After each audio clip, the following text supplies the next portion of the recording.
All right, before we get started, real fast, like, subscribe, share. I love you all. Let's do it.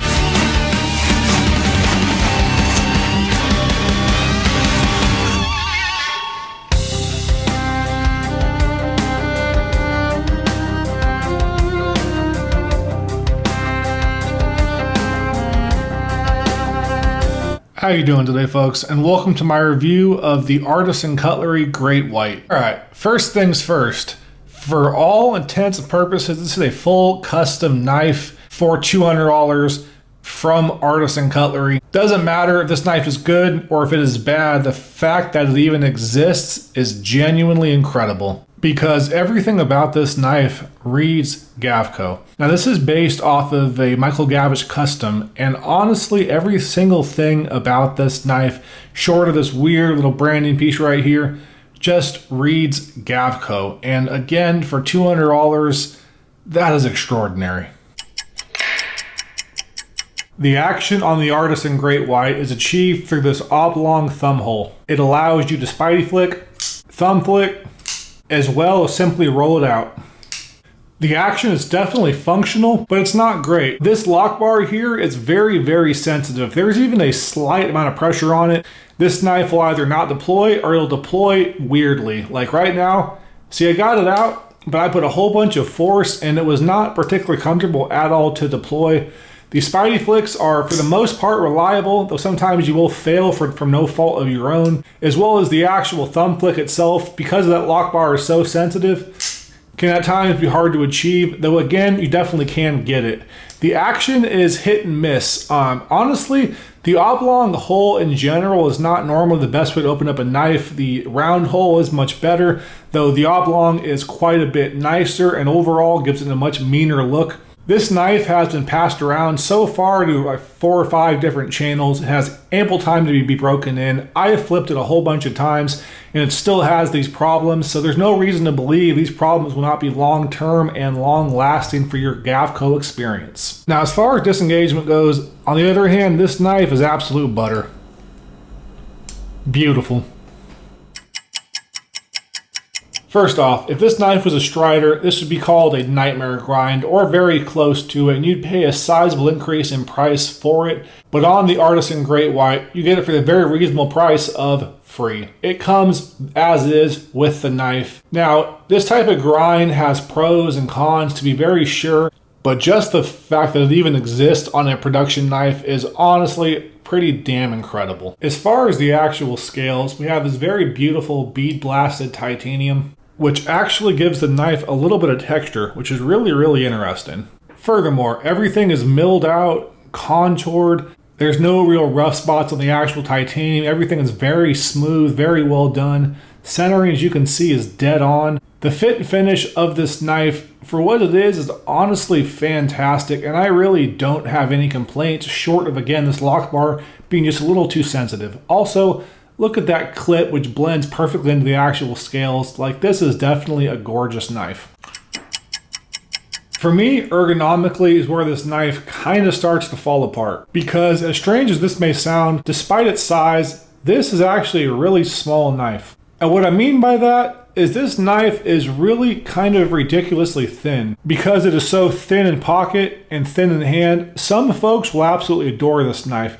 For me personally, it makes it ergonomically a bit lackluster, to say the very least. But if you are one of those folks who likes a nice thin knife and a nice thin spine, honestly, the Artisan Great White might just be right up your alley as far as ergonomics. To be honest, they remind me a lot of the Spyderco Shaman, as well as the Spyderco Manix 2 and Manix 2 XL. Though, especially with the Shaman, it has a more robust and kind of ergonomically sound handle, so I feel like it's almost like a lesser version of the Shaman.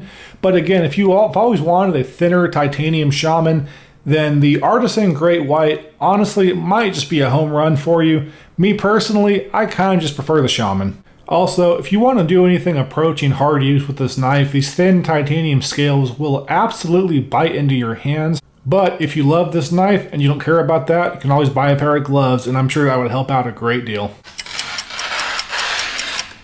As far as edge geometry, with the compound grind, you very much get a knife that is jack of all trades, but kind of a master of none. Now, with this very nice recurve, you get an edge that absolutely glides through like nothing. However, with a thicker tip, you'll get one that cuts, but it more tears than anything else. On this knife, that's particularly interesting, right? Because you can see closer to the actual belly where I was able to cut so easily, this knife is pretty damn thick. Towards the tip, it's pretty damn thin. Normally, the general idea of a grind like this is to be able to have a nice, reinforced, robust tip while also not sacrificing edge geometry. But with this, I don't feel like the tip is particularly robust, to be honest. And it also doesn't slice nearly as well as this belly right here. So as far as the overall edge geometry, I would say it's a jack of all trades, but really a master of none. Though again, if you happen to like the style of knife, that's kind of a trade-off you're going to have to take no matter what. So just be aware, crazy grinds don't always equal crazy performance, but they sure are pretty to look at. So, it's by no means no secret, but normally speaking, I kind of hate Artisan Cutlery and the way they do their clips. They're always a hot spot, they never quite feel right in pocket, but I have to say, with this Gavko design, they really knocked the clip out of the park. This thing is absolutely perfect. You can't feel it in hand at all, and it also has that absolutely perfect retention. And the combination of the thinness of the actual scales, the weight of the knife, and this amazing clip made this knife was an absolute joy to carry. Honestly, one of the best carry knives I've ever handled on the channel or in my life, period. I was really impressed with the way this knife carries. As far as size comparisons, we're going to go ahead and start off with some of the absolute classics of the industry, brought to you by Spyderco Knives. We also have a whole bunch of goodness from different companies throughout the industry. And finally, we have some fantastic knives and a DSK because I felt sorry for it. And with that, you are better acquainted with the overall footprint of this knife, which should help you in your buying decision if you do happen to purchase this knife. Now, as I said at the start of the video, the fact that this knife even exists and gets as close as it does to that beautiful full custom fit and finish style, form, and function is genuinely incredible. Honestly, it doesn't matter what score I give this knife. The fact that we're even to this level makes me happy and gives me immense hope for the future of our industry. Again, I wish the lock bar wasn't quite so sensitive. I wish the scales were a bit thicker, but it also would damage the overall appeal of the knife for the masses. And to be honest with you, there are so many things about this knife that I like, so many things that I dislike, and honestly, you really can't have one without the other. So for me, this knife is honestly kind of a weird middle ground piece, but for you, it might be perfect. Now, as always, folks, I do give every knife I review 2 scores. A personal individualized score based on my own personal preferences, as well as a generalized EDC score for you, the populace. My individualized score is going to be a, shockingly, 5 out of 10.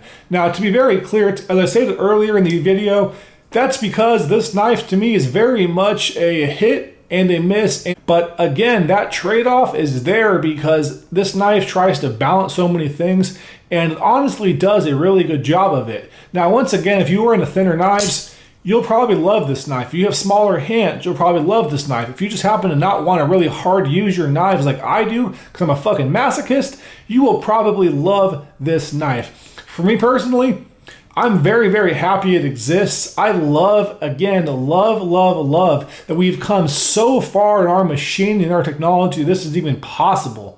Now, again, for me, it's going to be a 5 out of 10. But for you, honestly, from a general EDC standpoint, I can't complain too much about this knife.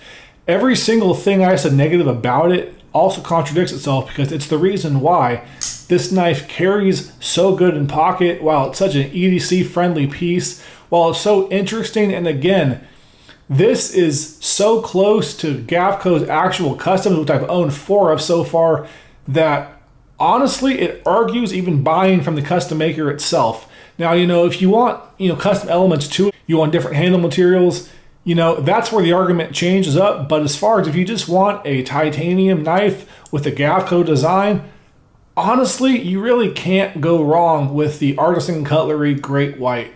If you're into Gavko, this is in every way, shape, and form the bread and butter of a Gavko.